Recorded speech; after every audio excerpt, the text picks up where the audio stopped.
usapang law of attraction ulit tayo mga kaibigan. Happy New Year po sa inyong lahat.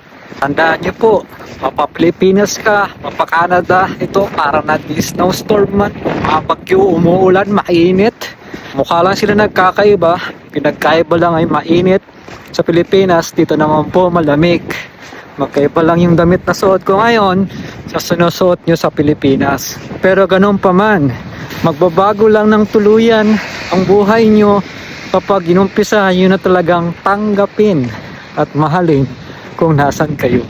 Kasi noon sa Pilipinas pa ako, tinanggap ko talaga ang pagmamahal at niyakap ko ang init na 38 degree hanggang 40.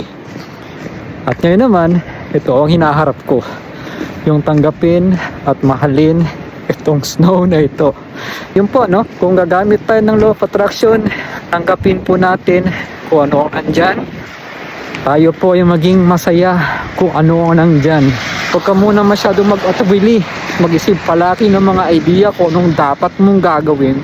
Kasi the more na ginugulo mo at nag-iisip ka, nawawalan ng spasyo ang universe para mabigyan ka ng idea. Kaya hindi sila makapagsalita. Kasi masyadong maingay ang iyong isipan. And everyone, once again, this is Rogic the Serna. Happy New Year po sa inyong lahat. Ingat kayo palagi and God bless us all wherever we are. Thank you. Thank you. Thank you. Thank you. Thank you.